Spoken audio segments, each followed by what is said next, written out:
an investigation into the death of Alabama State University student Genny Grimes. Grimes was a proud member of the Alabama State University.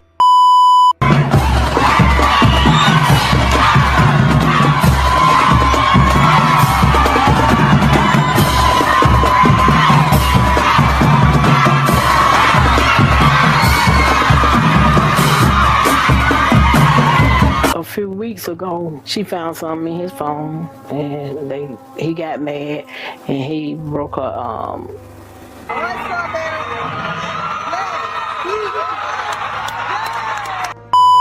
He did not call 911 first.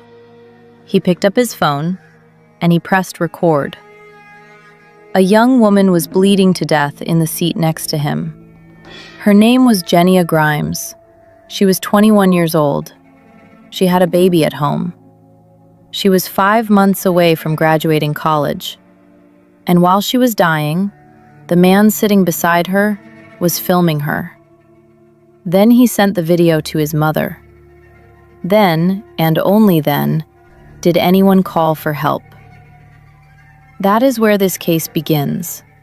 Not with a shooting, not with a crime scene. It begins with a choice. A very specific, very deliberate choice made in the seconds after a gun went off inside a black sedan on a quiet road in Alabama. That choice would unravel everything. Before we go any further, let us know in the comments where you are watching from right now. And if you are new here, subscribe. We cover cases like this every single week. Cases where the truth is buried and someone has to dig it up. On March 27th, 2025, at around 3:45 in the afternoon, a black car pulled into a gas station in a small area called Waugh, near Pike Road, Alabama. It is a quiet stretch of road, not the kind of place where anything much happens. But something had already happened inside that car. When sheriff's deputies arrived, they found Rogers McLeod Jr. standing outside the vehicle. He was 23 years old. He appeared distressed. He was talking fast, and he had a story ready. He told investigators exactly what had happened, or at least, what he wanted them to believe had happened. According to law enforcement records, McLeod said this: "She's been stressed. We were driving to Montgomery for her classes, and she just snapped. She was crying about money and school. She reached into the center console, grabbed my gun, and she shot herself. I couldn't stop her." It was a complete story. It had detail. It had emotion. It had a reason: stress, money, school. It painted Genny Grimes as a young woman pushed to the edge, a tragic figure who had made a sudden, desperate choice while sitting in a moving car. Deputies looked at the woman in the passenger seat. Jenna, known to her family and friends as Jenna, was slumped against the seat. There was a gunshot wound to her head. She was alive, but barely. She was airlifted from the scene to a hospital in critical condition. McLeod kept talking. He stayed with his story for hours. To anyone arriving at that gas station, it might have looked like what he said it was: a man in shock, a woman who had hurt herself, a tragedy with no villain. But investigators were already looking at something else, something on his phone. And what they found there would make his story fall apart, piece by piece, before Jenna even reached the hospital. This is the case of Genny Grimes, and nothing about it is what Rogers McLeod Jr. said it was. Genny Grimes was not hard to know. People who knew her used the same words over and over: bright, focused, full of plans. She was 21 years old, living in the Montgomery, Alabama area, and she was close, very close, to something she had worked hard for: graduation. She had roughly 5 months left before she would finish her degree. 5 months. She was also a mother. Her son, Rogers III, a baby boy, was still very young. Being a student and a mother at the same time is not easy. But people who knew Jenna described her as someone who looked forward. someone building something. Her mother, Tamika Grimes, would later describe her daughter in court. She said Jenna was future-oriented. That is the exact phrase she used. A young woman with her eyes fixed on what was coming next. Graduation, her son growing up, a career, a life. She was not someone in crisis. She was not someone falling apart. By every account from the people who loved her, she was someone on her way up. She was also, according to her mother, terrified of guns. Tamika Grimes testified that Jenna would not touch a firearm, would not go near one. The idea of her daughter reaching into a center console, picking up a weapon and using it, her mother said that was not possible. Not because of anything dramatic, simply because Genny Grimes was afraid of guns. She always had been. Rogers McLeod Jr. was her boyfriend. He was 23. He owned the black sedan. He owned the gun that was registered to him and kept in the center console of his car. The two of them had been in a relationship for some time. By March 2025, they had a son together. That baby, Rogers III, was still an infant. On the surface, this was a young couple, a young family. Two people with a child navigating school, money, daily life. The kinds of pressures that many young people face. But beneath that surface, something had been building. Something that had already turned violent. 2 weeks before that gas station. That detail will matter later. 2 weeks before the shooting, Genny Grimes found something on Rogers McLeod's phone. Evidence of cheating. She confronted him about it. According to witness statements collected from her friends, McLeod did not deny it, did not apologize, and did not try to talk his way out of it. Instead, he became, in the words used by those witnesses, enraged. What happened next was documented and presented later by prosecutors. McLeod picked up Genny's iPad. He smashed it. Then he destroyed her personal cell phone. Both devices gone. Investigators would later describe this as digital domestic violence. The deliberate destruction of her technology so that she could not access the evidence she had found, could not show anyone, could not send it to friends or family. He also reportedly threw a brick, through a window, through a television set. The details vary slightly across accounts, but the core fact is the same. Something in that home was broken by force. And then, it stopped. Or it appeared to stop. Genny did not leave. The relationship continued. The two of them kept living their lives, at least outwardly. She kept going to class. She kept taking care of their son. She kept planning for graduation. But investigators, looking back at this moment later, saw it for what it was. This was not a man who lost his temper once. This was a man who, when he felt he was losing control of information, control of how Genny saw him, control of the story, responded with destruction. First, he destroyed her things. Then, 2 weeks later, Genny was in the passenger seat of his car with a gunshot wound to the head. The pattern was already there. It had already shown itself. But at the time, in the days after that incident, no one called the police. No report was filed. It was the kind of thing that happened behind closed doors and stayed there. That is how these situations often work. The first explosion is written off, explained away, survived. It is the second one that ends everything. While Genny Grimes was being airlifted to the hospital, investigators were already moving. Standard procedure after a shooting involves securing the scene, interviewing witnesses, and, increasingly in modern cases, examining digital devices. McLeod's phone was looked at early, and what investigators found on it did not match the story he was telling. The timeline is important here. After the gun went off inside that car, there was a window of time before anyone called 911. In that window, Rogers McLeod Jr. was on Snapchat. He was not calling for help. He was not trying to stop the bleeding. He was recording. Investigators found 2 videos. The first video was recorded immediately after the shot was fired.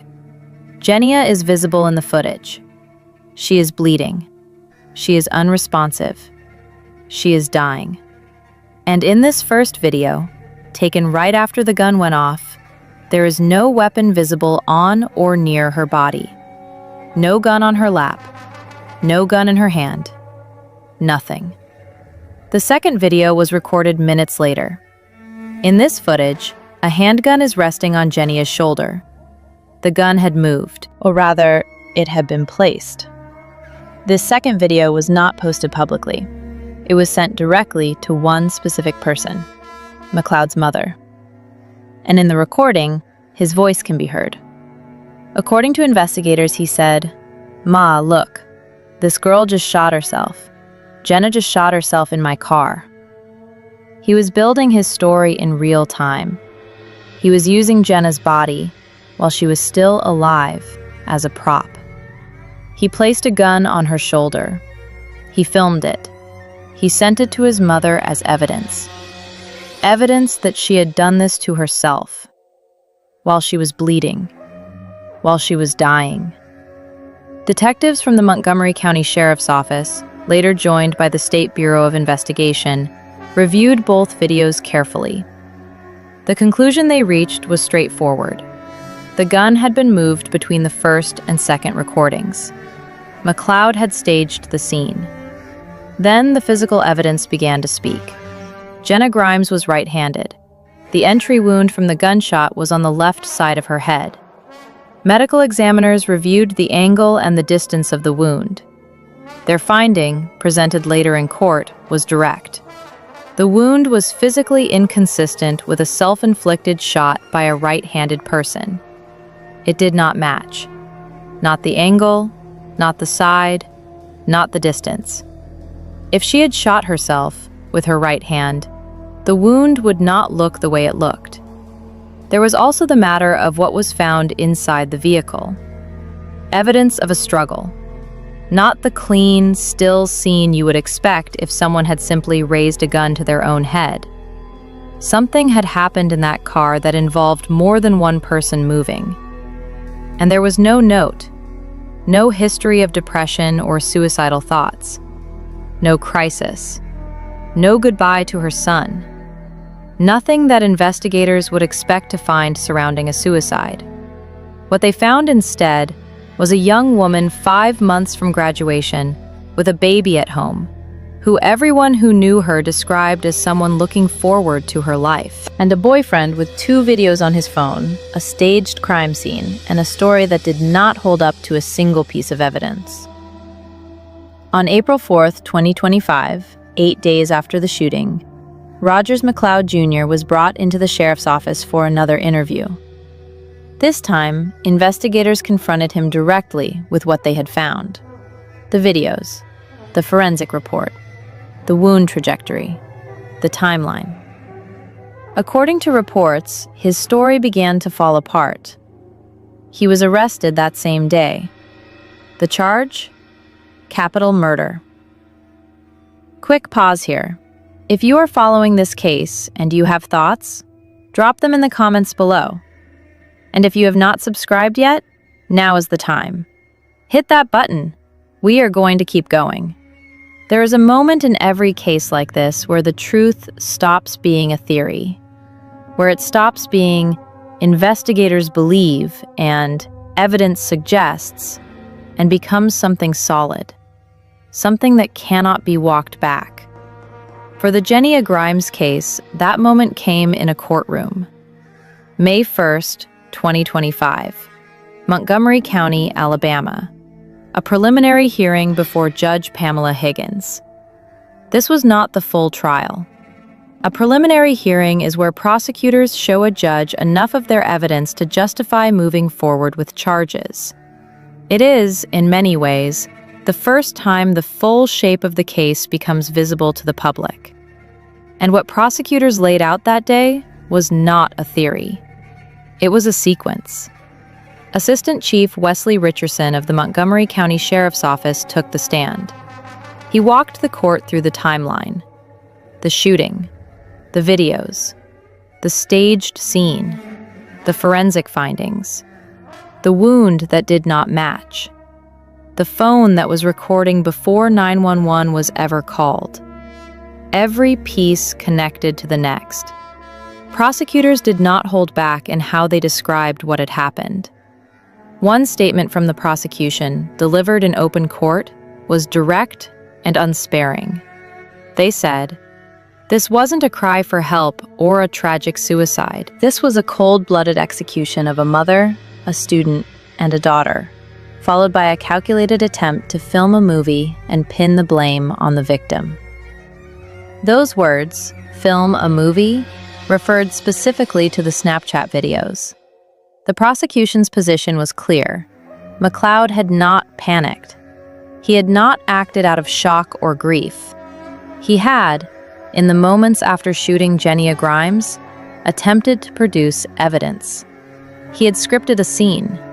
He had cast Genny, bleeding, unresponsive, dying, as the one responsible for her own death. The defense at this stage offered two possible explanations. One was that the shooting was accidental.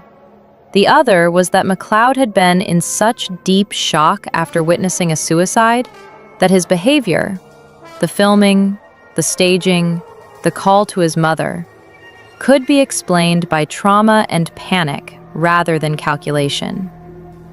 But then the defense did something telling. After seeing the full weight of the state's forensic evidence, the videos, the wound trajectory, the testimony, the defense withdrew their request for bond. They stopped asking for McLeod to be released. That is not a small thing.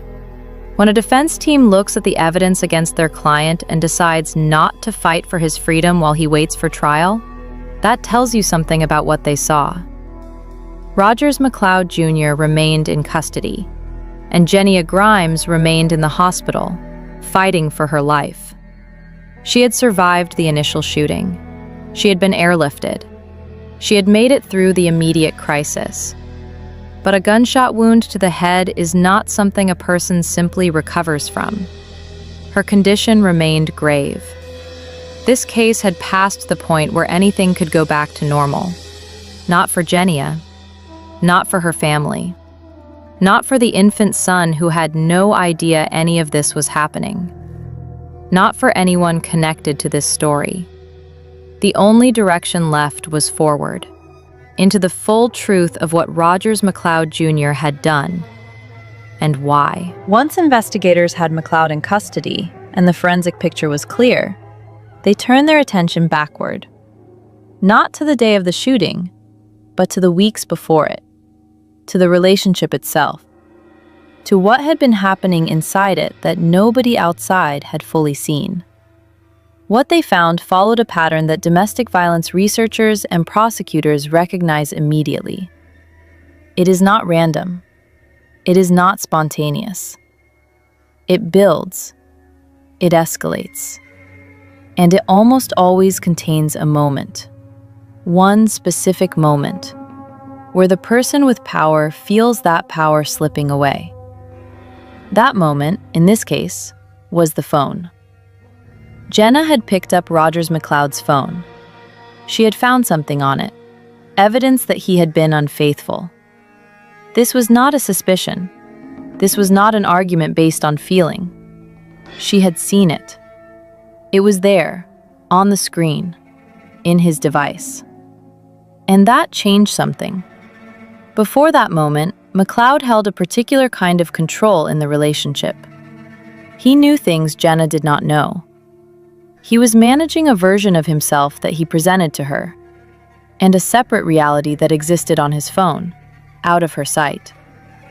When she found it, that control collapsed. She now knew. And more dangerously, for him, she could tell people. She could show people. She had the evidence in her hands. His response was immediate and violent. He smashed her iPad. He destroyed her cell phone.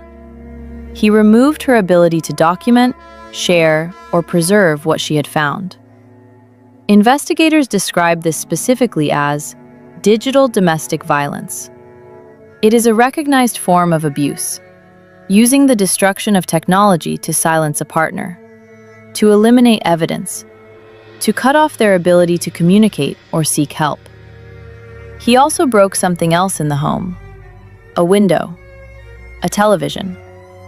Reports vary on the exact object, but the act was the same: force, destruction, a physical demonstration of what he was capable of when he felt cornered. And then he stopped. Outwardly, the relationship continued. Genny did not report the incident. No police were called. From the outside, things returned to some version of normal. They were still a couple. They still had a son together. She still had graduation coming. Life kept moving. But now remember the detail planted earlier in this story. Genny Grimes was terrified of guns. Her mother testified to this. It was not a small fear or a passing discomfort. According to Tamika Grimes, her daughter would not touch a firearm, would not handle one, would not go near one if she could help it. Now hold that fact next to this one. Rogers McLeod kept a gun in the center console of his car. Loaded. Accessible. And on March 27th, 2025, he drove Genny somewhere in that car. His story was that she reached into that console, picked up that gun, a gun she was terrified of, a gun she reportedly did not know how to operate, and shot herself. On the left side of her head, with her right hand. Every piece of what investigators knew about Genny Grimes contradicted that story. She was not suicidal. She was future-oriented. She was 5 months from graduating. She had a baby at home. She had just confronted her boyfriend about cheating and survived his violent reaction. She was still here, still planning, still going to class. The district attorney's office laid out their theory of motive clearly. This was not a crime of pure impulse. This was the final act of a man who had already shown, 2 weeks earlier, that when Genny threatened his control, he destroyed things. First, he destroyed her devices. Then, the prosecution argued, he decided to destroy her. The escalation was not random. It was a straight line. From the moment she picked up his phone and found what was on it, to the moment a gun went off inside his car on a road in Pike Road, Alabama. What had been hidden was now visible. The relationship, the pattern, the motive. The moment everything shifted from abuse to something irreversible. When a case like this becomes public, the collapse happens on multiple levels at once. There is the legal collapse, the suspect's story falling apart under the weight of evidence. That had already begun. But there is another kind of collapse, the human one, the one that happens inside families and communities when something this violent surfaces. When the people left behind have to absorb not just a loss, but the specific nature of how that loss happened. Tamika Grimes, Genny's mother, sat in that courtroom in May 2025 and testified. She described her daughter's fear of guns. She described a young woman who was future-oriented. She described a person who had plans, a graduation, a son to raise. She sat in that room and said those things, while the man accused of shooting her daughter sat nearby. That is a weight that does not have words adequate enough to describe it. Genny had survived the initial shooting. She had been airlifted. She had been in critical condition. But the injury she sustained, a gunshot wound to the head, is catastrophic in a way that survival does not fully reverse. The road ahead for her, medically, was not simple. Her son, Rogers III, was an infant through all of this. Too young to understand anything that was happening. Too young to know that his mother had been shot, that his father was in jail, that his entire world had been restructured by a single act of violence on a Thursday afternoon in March. He was being cared for by Genya's family in Atlanta.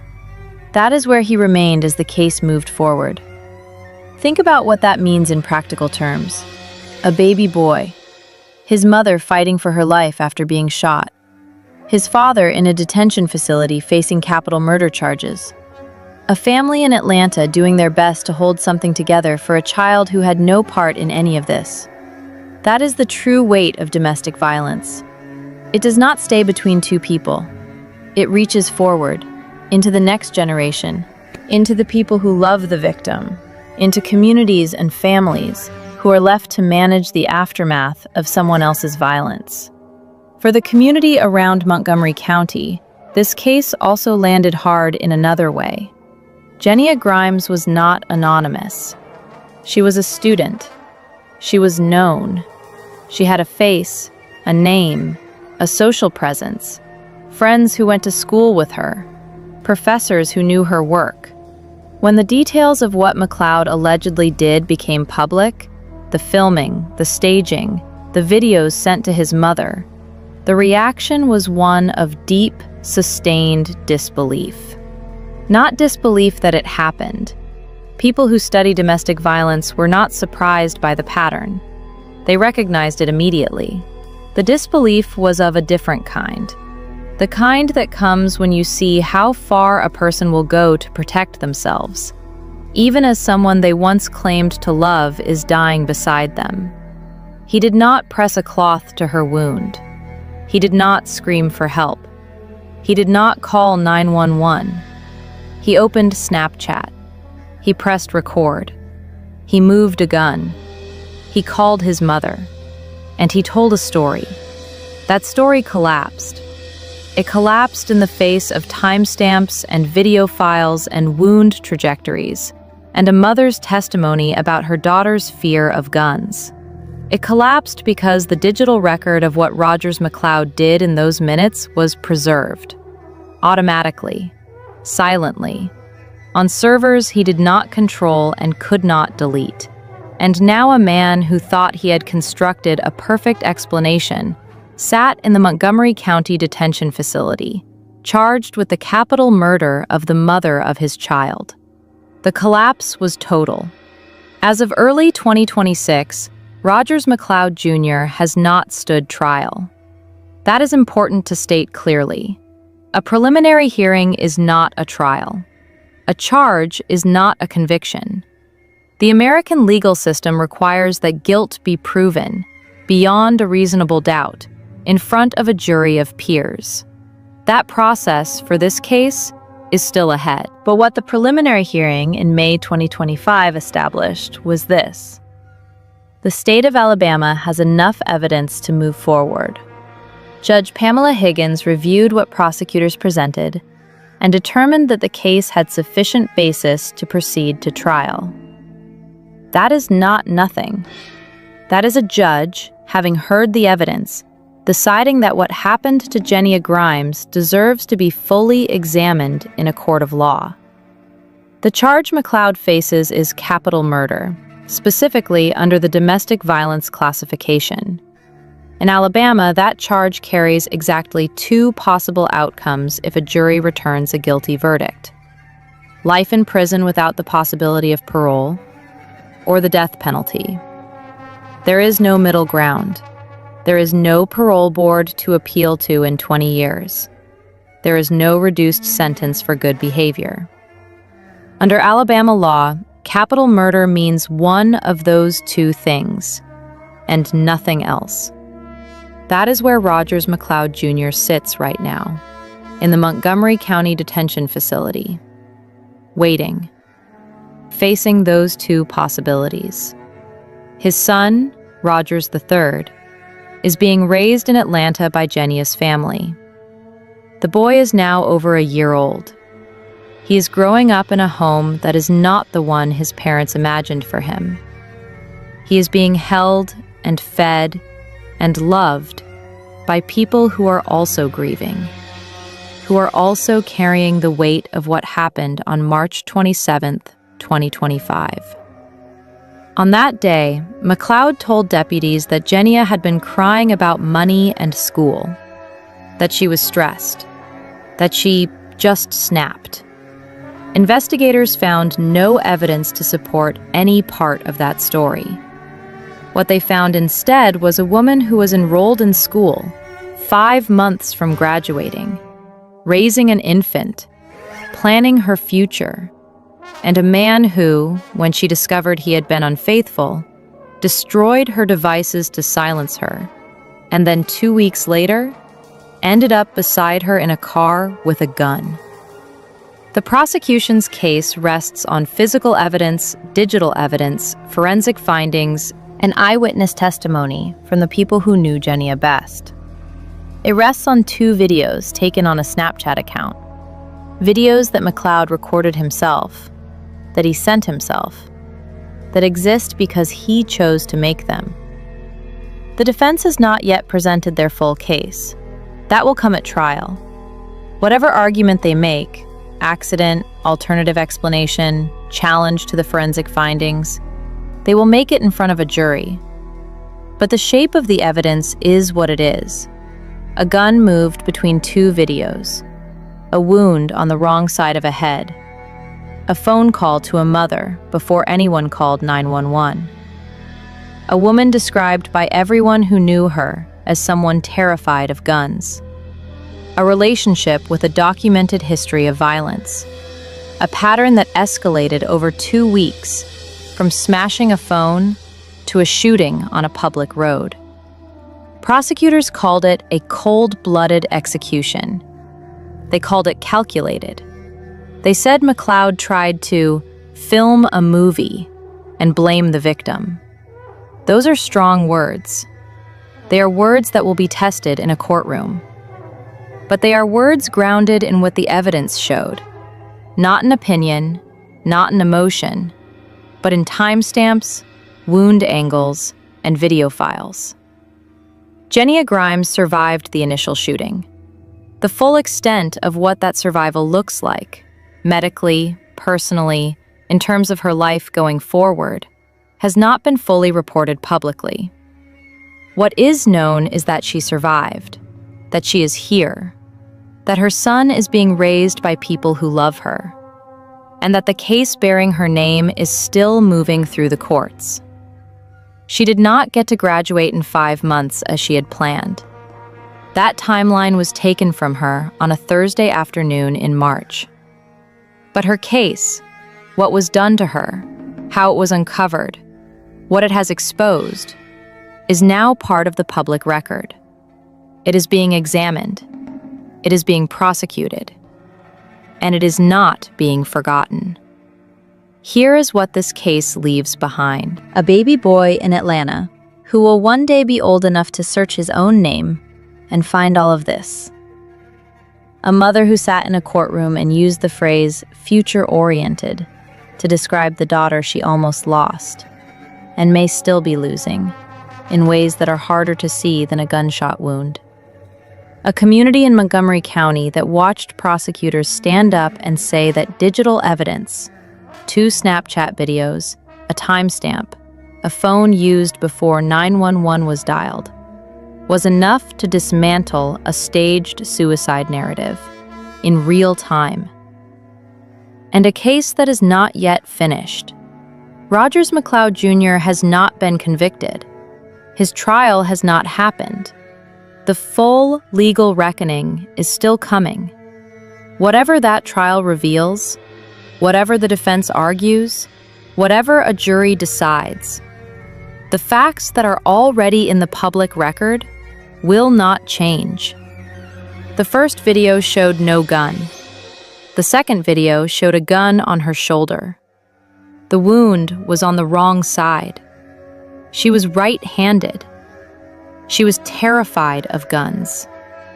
She was 5 months from graduating. He recorded before he called for help. Those facts exist independent of any verdict. They are documented. They are sourced. They are part of the official record of this case.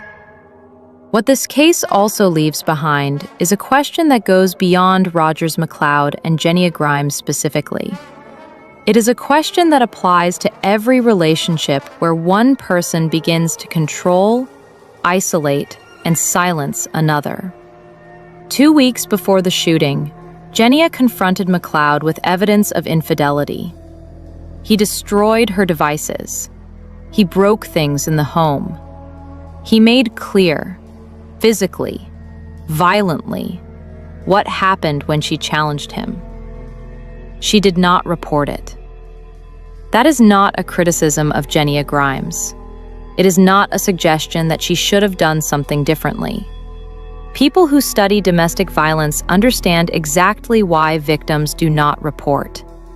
The reasons are complicated and real.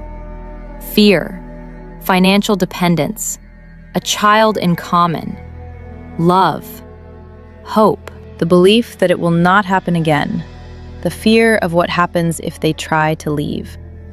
Genny had all of those reasons. She had a son with this man. She was in school.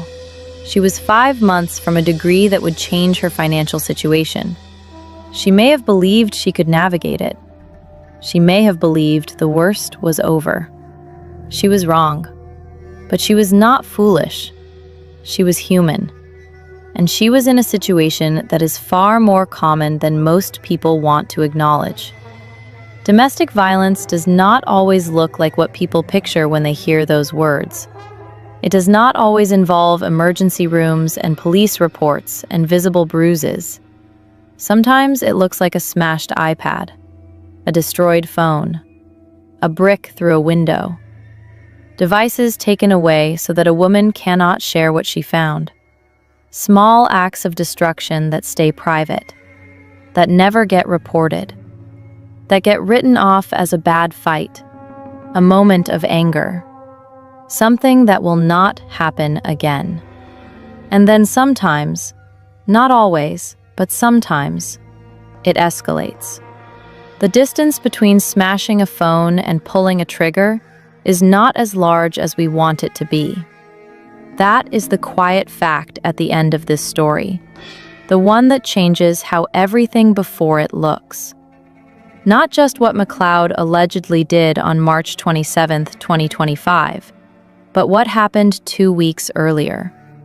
What was documented, what was witnessed by friends, what was never reported. The iPad was the warning. The gun was the escalation.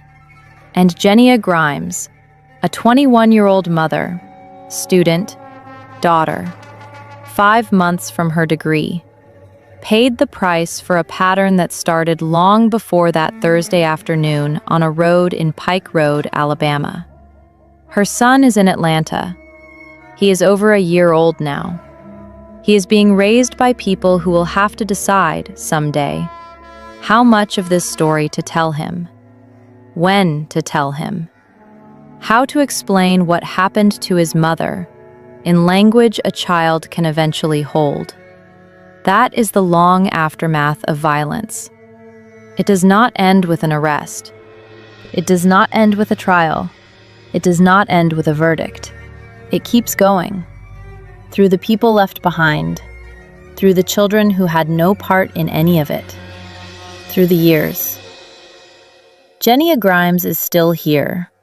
Her case is still open. Her son is still growing. And somewhere in the Montgomery County Detention Facility, Rogers McLeod Jr. is waiting for a trial that will determine whether he spends the rest of his life in a cell or faces something more final than that. The truth is already in the record. The rest is still coming. If this case stayed with you, if you believe that stories like Genny's deserve to be told with honesty and care, without exploitation, without spectacle, then subscribe. Right now. Not at the end of the video. Now. Every week, we cover cases that matter. Cases where the evidence was buried, where the victim was blamed, where the truth took time to surface. We cover them because they deserve to be covered. because the people at the center of them deserve to be more than a headline. Genny Grimes was 5 months from graduating. She had a son at home. She had plans. Subscribe so we can keep telling these stories, so cases like hers do not disappear.